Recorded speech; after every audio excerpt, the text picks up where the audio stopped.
What is imagination, how to live a more imaginative life, and why might you want to do that? It's another wild imagination video coming up just after this.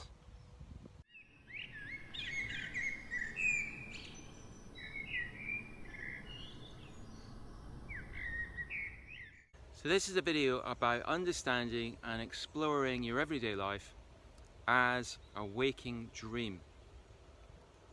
Waking dreams are so called because of their origins in the early 20th century, when psychologists got interested in the overlap between an imagined reality and a physical reality that happens either upon falling asleep or waking up from sleep, when we can find ourselves in a dreamscape alongside a simultaneous and perhaps reassuring awareness of being safely tucked up in bed.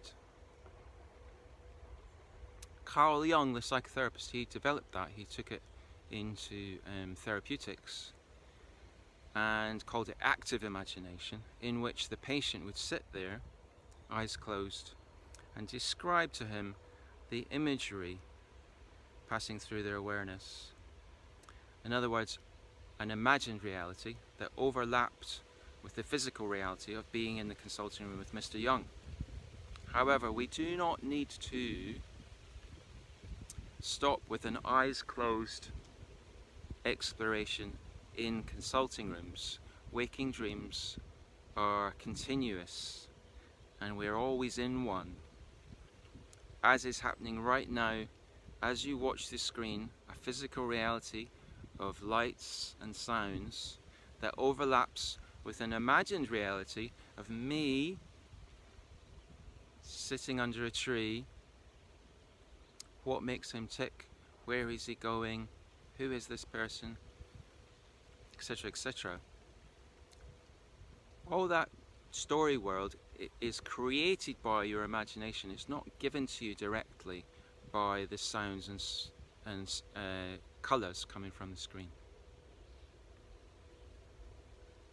And this can go wrong. This waking dream activity that is everyday life can go wrong in two ways, both of which cause quite a bit of suffering, and we want to understand that, I'd suggest, so that we can look out for it and act against it by enhancing the overlap, enhancing our awareness of the overlap between imagined and physical realities. The first way it can go wrong is literalism.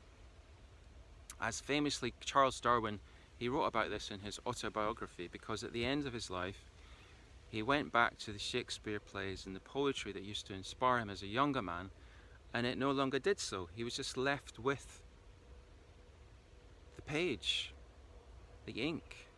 It no longer took him into a satisfying story world. It no longer impinged upon him and moved him in the way it once did. As happens when we struggle to get into a novel ourselves, or struggle to get into a movie perhaps, but also when we struggle to understand or empathize or connect with our family and friends and perhaps therapy clients. It's a lack of imaginative reach. We're just left with the bare sensations of the physical page, movie screen person. The other way that waking dreams can go wrong is in the other direction, where the imagined reality drifts away from and becomes disconnected from the physical reality, and we can get lost in a delusional fantasy life that isn't joined up to what actually is, and that can be quite painful to ourselves but also to those around us. So learning to notice the waking dream nature of everyday life is the first step. And then secondly, learning to explore and enhance and cultivate that overlap between imagined and physical realities is the second step, along the way to avoiding the painful dangers of literalism and fantasy. Thanks for watching to the end. If you're new, do subscribe, and if you'd like to learn more about wild imagination, do check out my book Waking Dreams, Imagination in Psychotherapy and everyday life.